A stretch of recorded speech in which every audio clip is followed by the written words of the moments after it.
ಎರಡು ಬೈಕ್ಗಳಿಗೆ ಹಿಂದಿನಿಂದ ಗುದ್ದಿದ eco car. ಬೆಂಗಳೂರಿನ ಮೈಸೂರು ರೋಡ್ನಲ್ಲಿ ಭಯಾನಕ ಅಪಘಾತ. ಕಾರ್ನಲ್ಲಿದ್ದ 45 ವರ್ಷದ ಸುಖದೇವ್ ಸಾವು. ಬೈಕ್ಗಳಲ್ಲಿದ್ದಂತಹ ಮೂವರಿಗೆ ಗಂಭೀರ ಗಾಯ.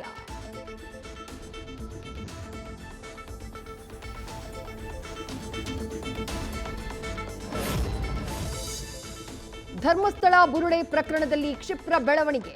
ಕೋರ್ಟ್ ವರದಿ ಕೇಳಿದ ಬೆನ್ನಲ್ಲೇ ಎಸ್ಐಟಿ ಅಲರ್ಟ್. ಗೃಹ ಸಚಿವರನ್ನ ಭೇಟಿಯಾಗಿ ಎಸ್ಐಟಿ ಮುಖ್ಯಸ್ಥ ಮೊಹಾಂತಿ ಮಹತ್ವದ ಚರ್ಚೆ.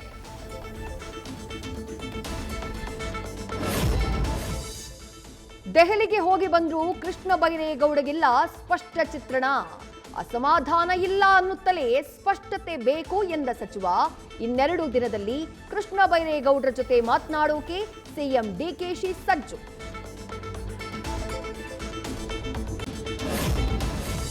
ಮಾಡೆಲ್ನಿಂದ 11.82 ಕೋಟಿ ರೂಪಾಯಿ ಮೌಲ್ಯದ ಗಾಂಜಾ ಸಾಗಾಣೆ. ಬ್ಯಾಂಕಾಕ್ನಿಂದ ಮುಂಬೈಗೆ ಗಾಂಜಾ ಸಾಗಿಸಿದ್ದ ಹರ್ಷ ಸನ್ನಿ ಮುಂಬೈ ಏರ್ಪೋರ್ಟ್ನಲ್ಲಿ ತಪಾಸಣೆಯ ವೇಳೆ ರೆಡ್ ಹ್ಯಾಂಡ್ ಆಗಿ ಲಾಕ್. ಎತ್ತುಗಳ ಬಾಡಿಗೆ ದುಬಾರಿ. ಮಕ್ಕಳ ಹೆಗಲಿಗೆ ನೊಗ. ಎಲೆಕೋಸು ಬೆಳೆಯಲ್ಲಿ ಕಳೆನಾಶಕ್ಕೆ ಎತ್ತುಗಳಾದ ಮಕ್ಕಳು. ಹಾವೇರಿಯ ವೆಂಕಟಾಪುರ ತಾಂಡಾದಲ್ಲಿ ಕಂಡುಬಂದ ದೃಶ್ಯ. ನ್ಯೂಸ್ ಫಸ್ಟ್, ನಿರ್ಭೀತಿಯಿಂದ ನಿಮ್ಮ ಪರವಾಗಿ.